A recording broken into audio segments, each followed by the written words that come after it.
lisons ensemble le livre de Luc, chapitre 17.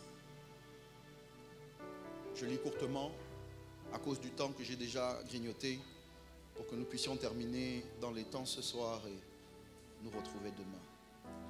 Luc 17, nous lirons à partir du verset 7. C'est un texte pas simple que je veux lire.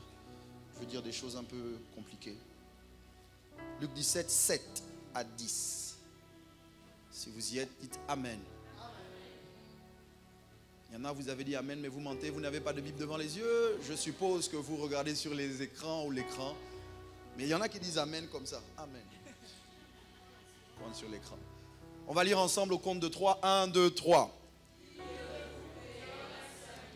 Qui laboure ou paie les troupeaux lui dira, quand il revient des champs, et mets-toi à table. Ne lui dira-t-il pas au contraire, prépare-moi à souper, ceins-toi et sers-moi jusqu'à ce que j'aie mangé et bu. Après cela, toi tu mangeras et boiras. Doit-il de la reconnaissance à ce serviteur parce qu'il a fait ce qui lui était ordonné? Vous de même, quand vous avez fait tout ce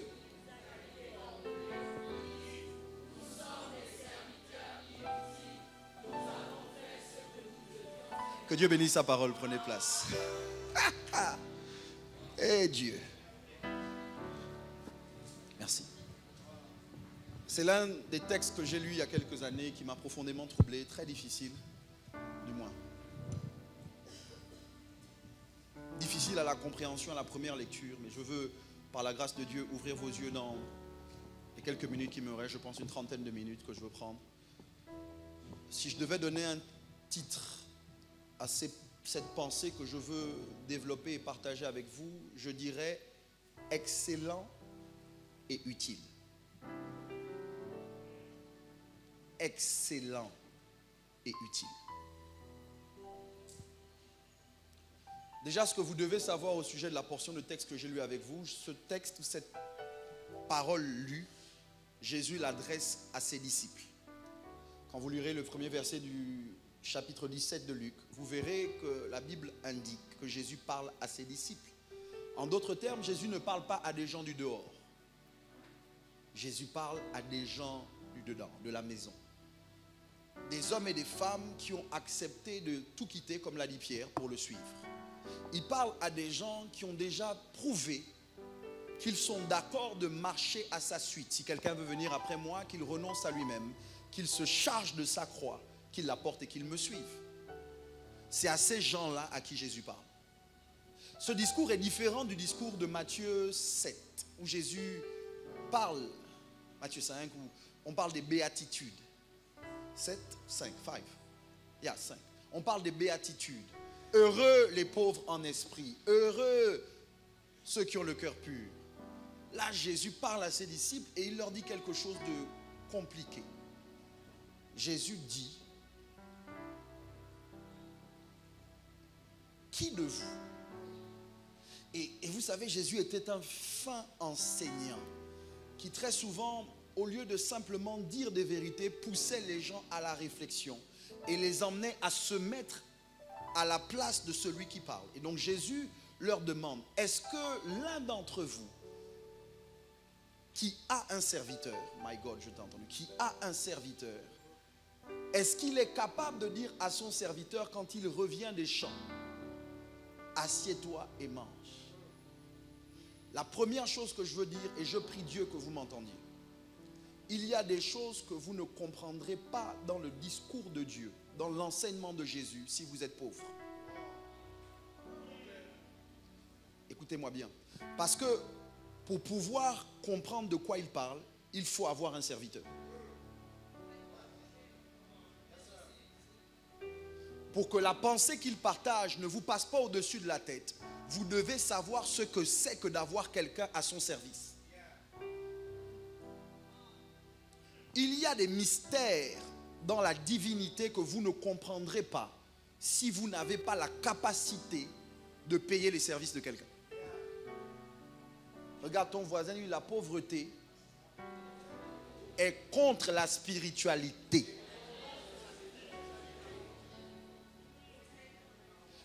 tu ne seras pas spirituel si tu ne comprends pas qu'est-ce que c'est que d'avoir de l'autorité et d'être sous autorité. Tu ne peux pas comprendre certains mystères. Parce que la plupart d'entre eux, pas vous, ceux qui ne sont pas venus, la plupart de ceux qui ne sont pas venus ne sont responsables que d'eux-mêmes. Je vous prends un exemple, terre à terre. Quand vous vivez dans une maison, entrez couché, une chambre, entrez couché. Quand vous entrez, vous vous couchez. Okay, entrez couché. Quand vous vivez dans une chambre, entrez couché. Okay, il y a des fardeaux que vous n'avez pas. Est-ce que vous savez que l'entretien d'une villa, ça coûte cher? Ok. Quand vous êtes employé, vous n'avez pas la responsabilité de payer des employés. Tout ce qui vous intéresse, c'est votre salaire. Mais quand vous êtes un employeur, vous passez à un autre niveau de réflexion. Et vous commencez à avoir des maux de tête. Pas sur le fait que vous devez manger. Vous vous sentez responsable d'un employé qui dépend de son salaire pour payer son loyer. Regarde ton voisin, regarde ta voisine, dis-lui, tu es charnel. Dis-lui, tu es charnel. Parce que tu es pauvre.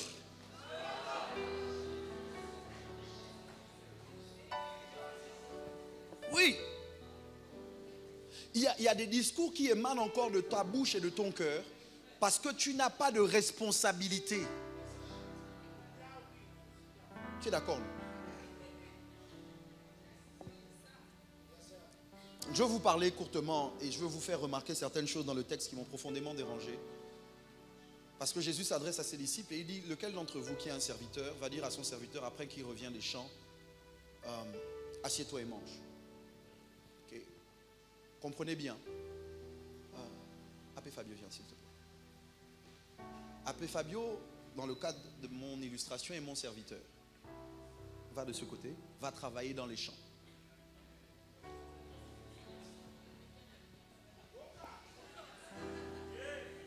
Regardez-moi. Pendant que l'abbé Fabio travaille dans les champs, que fait le maître?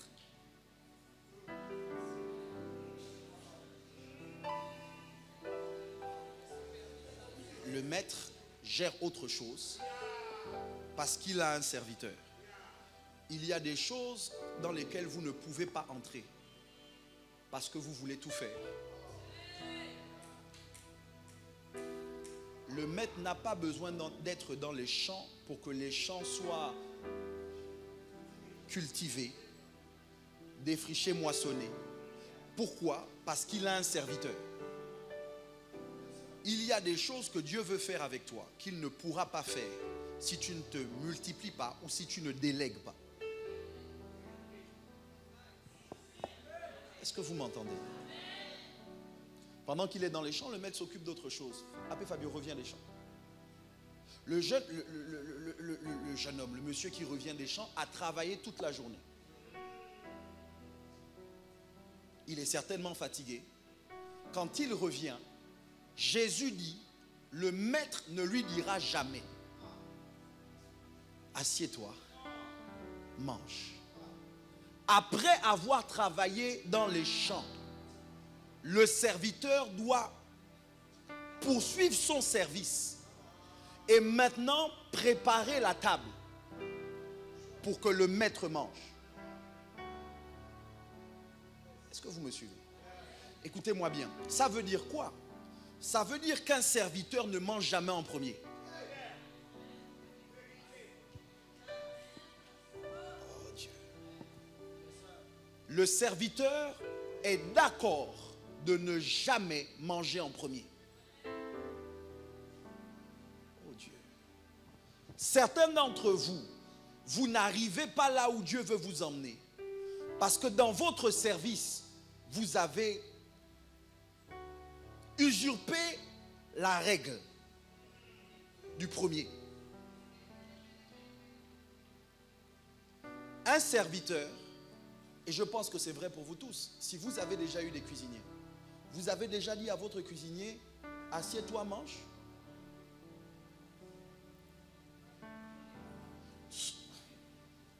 Si vous avez déjà eu une nounou, quelqu'un qui s'occupe de vos enfants, elle mange avant vos enfants.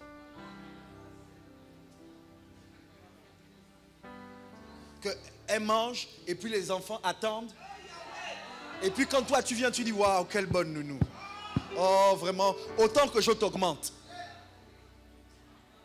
Ça vous choque, mais c'est exactement ce que vous faites dans l'église. La plupart des gens qui sont au service disent à Dieu, Seigneur, je suis à ton service. Je dois manger en premier. Oh Dieu, vous allez aimer. Ça veut dire qu'en réalité, le serviteur ne peut pas manger avant le maître. Je vais pousser.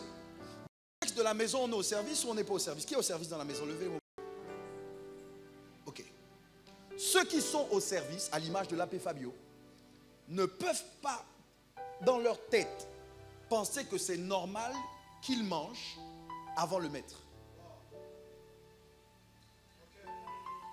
Donc ça veut dire que nous qui sommes au service, le signal que c'est le temps de manger, c'est quand le maître a fini de manger. Nous maintenant on dit parce qu'il a fini de manger, mangeons. Je vais dire ça plus simplement. Jésus indique que Dieu bénit d'abord la tête avant de bénir le corps. Jésus indique que Dieu fait d'abord pour la tête avant de faire pour le corps. Donc ça veut dire que si nous voulons manger, il faut qu'il mange. Oh Dieu. Je savais que ça allait être difficile, mais ce n'est pas grave. C'est pour ça que j'ai d'abord fait crier, lever le pied, j'ai jeté l'onction. Parce que je savais que j'allais dire des choses compliquées. Si nous voulons manger, il faut qu'il mange.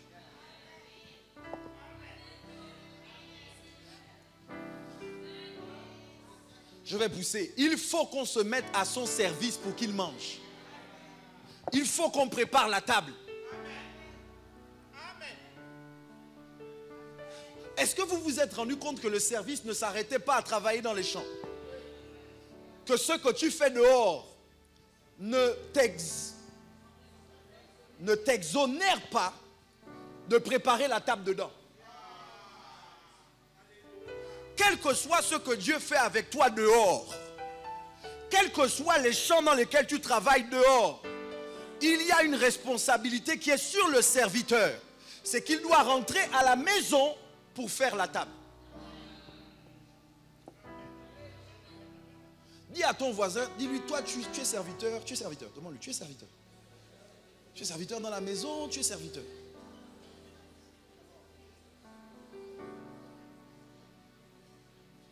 Abbé Fabio fait la table. Pendant qu'il fait la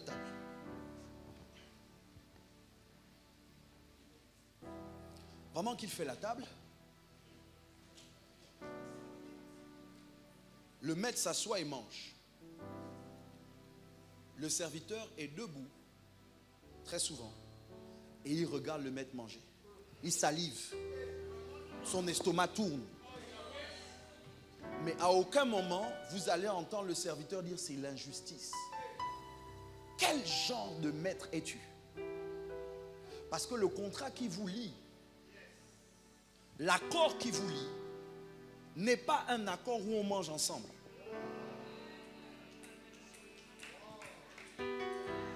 Pendant que le maître est en train de manger, apporte-moi le sel. Apporte-moi l'aromagie. Il mange. Quand il a fini de manger, je vais vous choquer, hein? Le maître se lève. Il part. Le serviteur, vous êtes d'accord qu'on vous fasse ça, mais vous n'êtes pas d'accord de le faire. Je ne suis pas un boy. Je prends un exemple. Quand on part, normalement, oh Dieu, c'est pas grave. Normalement, voici l'ordre d'arrivée. Vous avant lui. Et voici l'ordre de départ. Lui avant vous.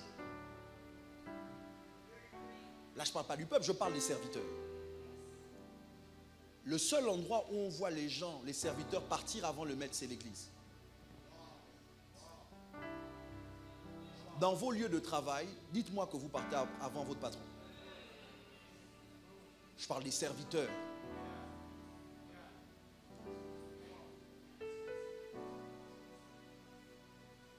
Et pourquoi les gens ne veulent pas rester? Révérend Gaylord, ils ne veulent pas rester parce qu'ils ne veulent pas débarrasser. On a des musiciens qui sont capables de jouer, de servir au culte, de laisser leur guitare comme ça. Et quelqu'un d'autre doit venir couvrir la guitare, couvrir le piano. On a des gens, vous étiez au culte, Dieu est descendu, les larmes ont coulé, le rhume est sorti.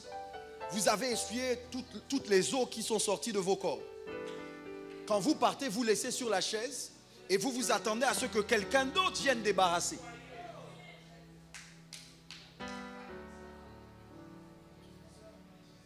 Tu as dérangé les chaises, tu es tombé sous onction. Quand tu te relèves, tu t'attends à ce que quelqu'un d'autre vienne arranger.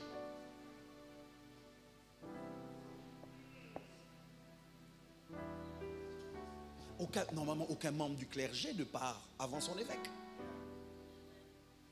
sans demander la permission.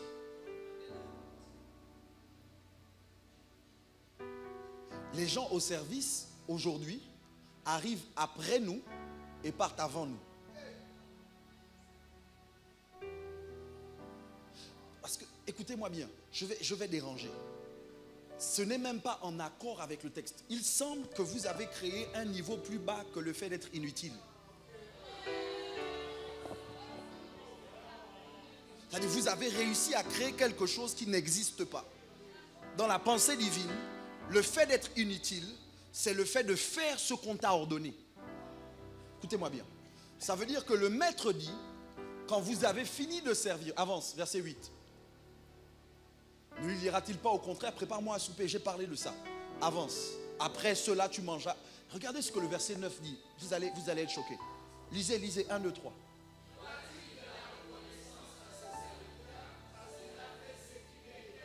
C'est une question rhétorique. La réponse est... Arrêtez ça, la réponse est... Non. Mais ça me choque, ça ne vous choque pas, parce que Jésus dit, c'est écrit dans la Bible, c'est Jésus qui parle. Il dit, on ne doit pas te dire merci quand tu as fait ce qu'on t'a ordonné.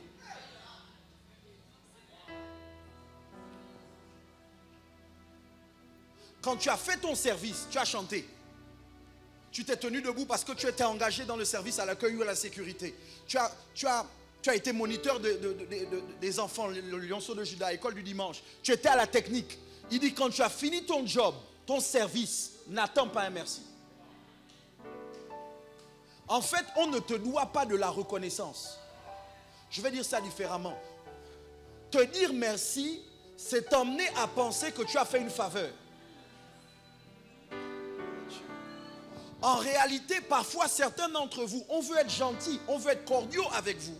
Mais votre carnalité fait que quand on commence à être gentil, à vous dire merci, vous commencez à considérer que ce que vous faites, c'est une faveur, alors que c'est votre travail. Expliquez-moi si on vous dit merci quand vous allez au travail. Quel est l'élève à qui le professeur a dit merci de venir à l'école? Il n'y a qu'à l'église où on doit te dire merci parce que tu étais au culte. Parce que tu as servi, parce que tu as chanté, parce que tu as tenu la caméra ou l'appareil photo. Moi, jamais on ne me dit merci. Mais on ne te doit pas de reconnaissance. Ce n'est pas moi qui dis, c'est écrit noir sur blanc. Et c'est Jésus qui parle. Ce n'est pas un disciple, c'est Jésus de Nazareth, ton Seigneur et Sauveur. On ne doit pas de reconnaissance aux gens qui sont à la technique. On ne doit pas de reconnaissance aux gens qui tiennent l'appareil photo ou la caméra. On ne vous doit pas de reconnaissance parce que vous vous êtes tenu debout à la sécurité.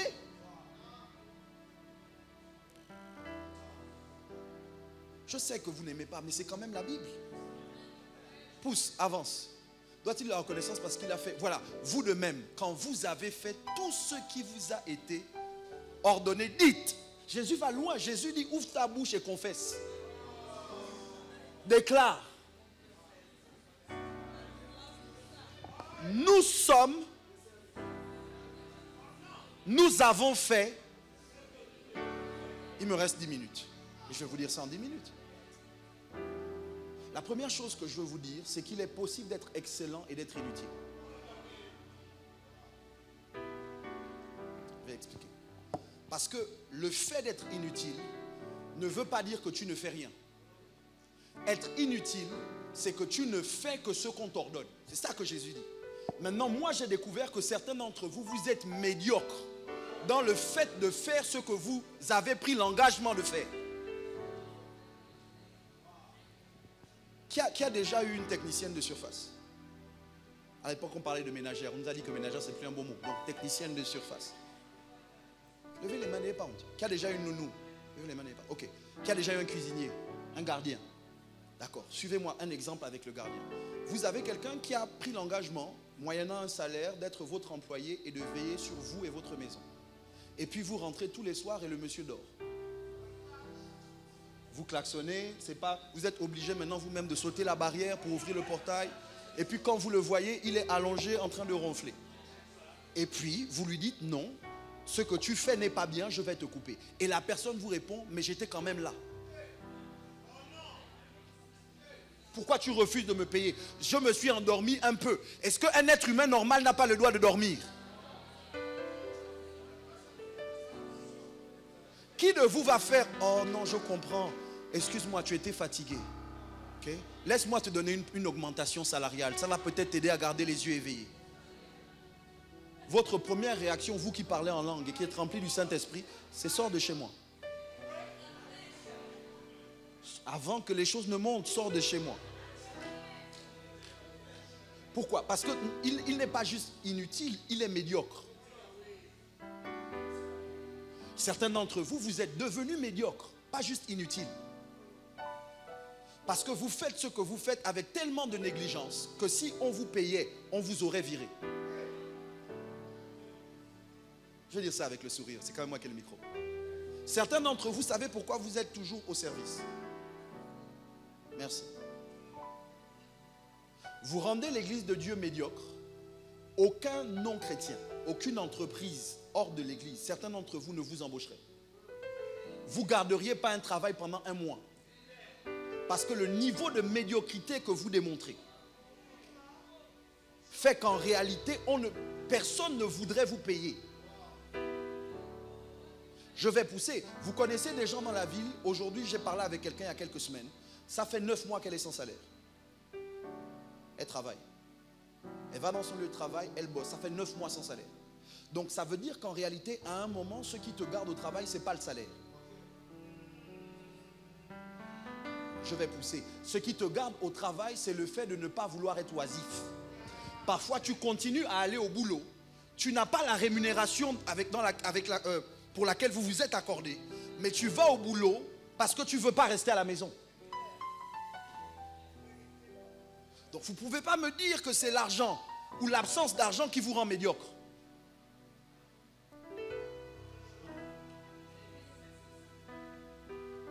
Le fait d'être excellent, j'atterris, le fait d'être excellent, c'est le fait de faire très bien ce que tu dois faire. Je ne dis pas bien, ça veut dire que quand tu fais, l'excellence se voit dans les détails.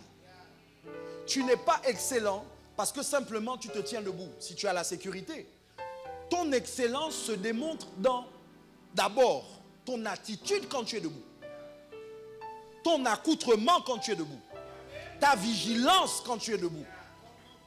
Comment tu te tiens debout? C'est possible d'être à la sécurité et d'être comme ça.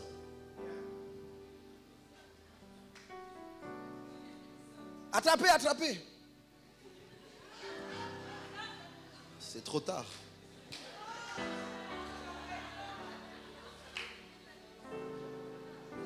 C'est possible de tenir l'appareil photo et au lieu de faire les photos, tu es tellement distrait qu'aucune des photos n'est exploitable.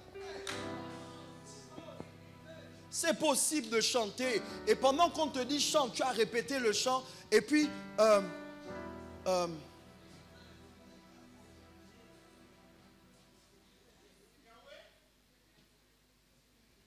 Dieu tout-puissant seul. Quand mon cœur considère Dieu tout-puissant, quand mon cœur considère tout l'univers. Ton maître de cœur est devant toi en train de te dire, c'est Dieu qui voit. Le service, c'est le cœur. Je ne sers pas les hommes, je sers Dieu.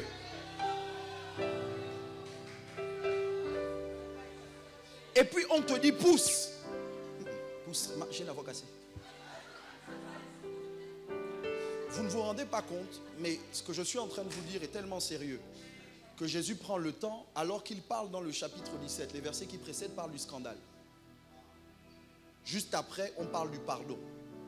Après, on vous parle de la foi. Juste après, Jésus parle du service. Et je crois que certains d'entre vous, vous êtes devenus des scandales par votre service.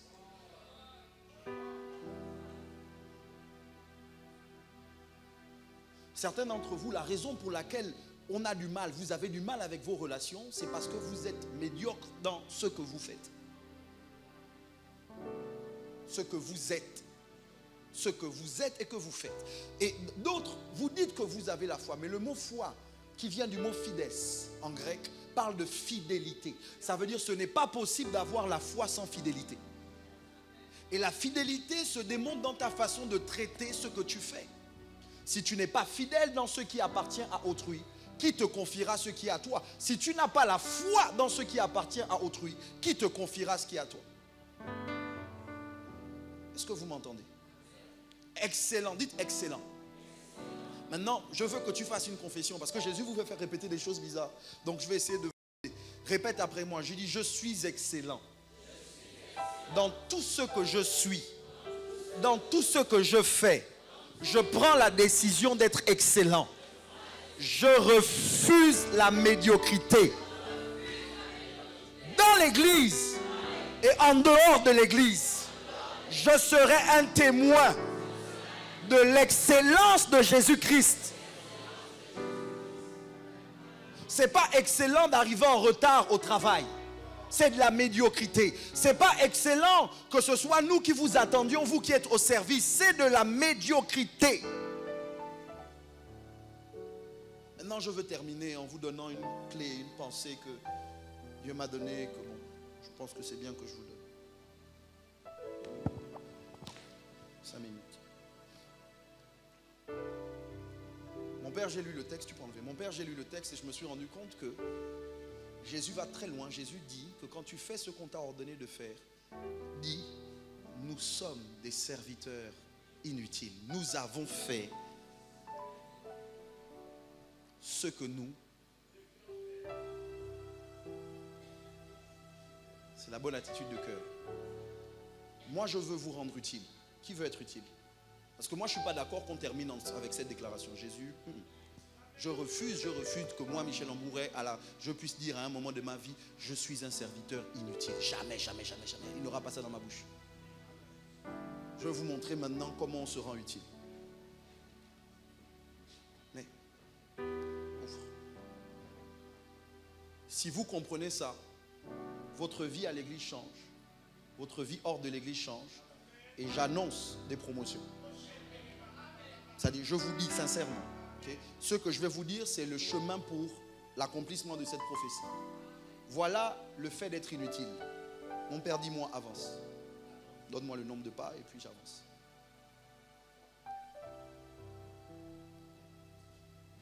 Ça là, c'est être inutile mais excellent.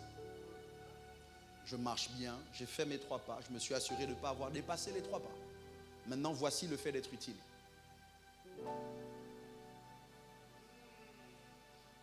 Le kilomètre supplémentaire.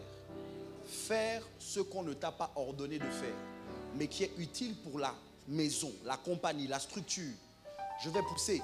Ne fais pas ce pourquoi on te paye. Fais ce pourquoi on te paye, mais si tu veux être élevé, en plus, après avoir fait avec excellence ce pourquoi on te paye, fais ce pourquoi on ne te paie pas. Ça veut dire qu'une fois que tu as fait ce pourquoi tu t'es engagé, fais ce qu'on ne t'ordonne pas de faire. Fais ce qui monte dans ton cœur. Va plus loin. Ton utilité vient du fait que après avoir fait, ce sur quoi on s'est mis d'accord, tu me surprends. Oh Dieu. Écoutez-moi. On ne peut pas vous promouvoir parce que vous faites ce sur quoi on s'est engagé quand on vous a embauché. On fait votre promotion parce que, en fait, on vous donne le titre parce que vous occupez déjà la fonction. On vous donne le titre parce que vous faites déjà sans titre ce que quelqu'un d'autre fait avec le titre.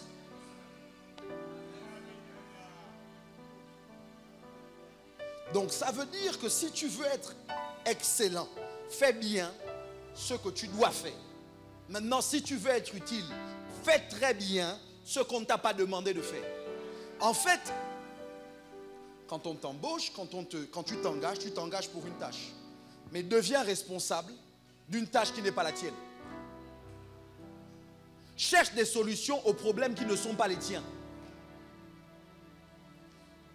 Vous ne m'entendez pas? Oh Dieu. On a beaucoup de gens médiocres. On a très peu de gens excellents. Mais on a encore moins de gens utiles.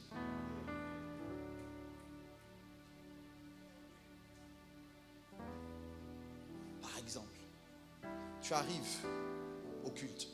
Quand tu arrives, il y a un bout de papier qui traîne. Ce n'est pas ton travail. Mais parce que tu veux te rendre utile dans la maison. Tu sors de ta zone de confort. Tu vas au-delà de juste être fidèle. Tu commences à devenir un serviteur. Tu ramasses. Tu arrives à l'heure, tu es à l'accueil. Mais tu vois que les chaises ne sont pas arrangées. Tu ne vas pas dire c'est la sécurité qui fait. Moi, mon rôle, c'est d'accueillir. Les chaises n'ont pas besoin d'être accueillies. Mais tu deviens quelqu'un qui va au-delà. À ce moment, quand on te voit, ça donne envie de te faire du bien. Et c'est là où je termine, parce que bon, vous commencez à vous fâcher. On ne peut pas te dire merci pour ce que tu devais faire, mais on va te dire merci pour ce que tu ne devais pas faire.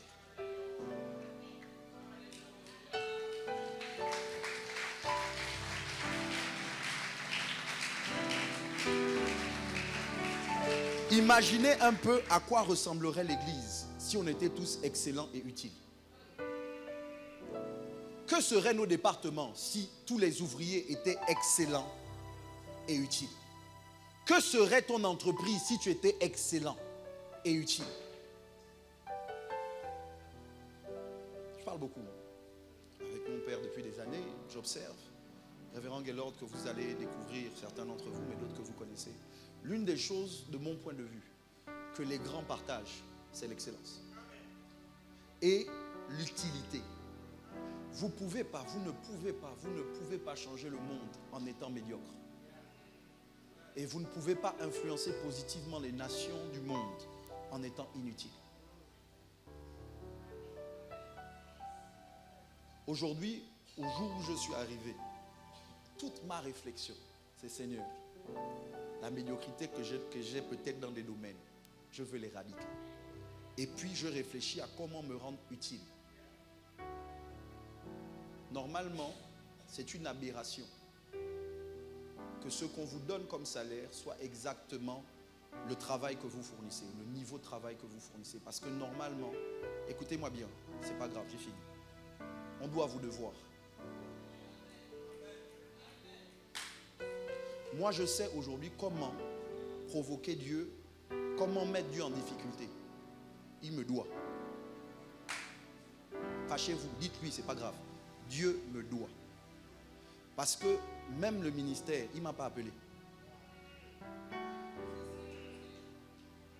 J'ai vu mon père servir. J'ai dit à Dieu, je veux être utile. Appelle-moi aussi. Il ne m'a pas appelé. J'ai ouvert ma Bible. J'ai dit, je suis appelé. J'ai fermé. Authentique.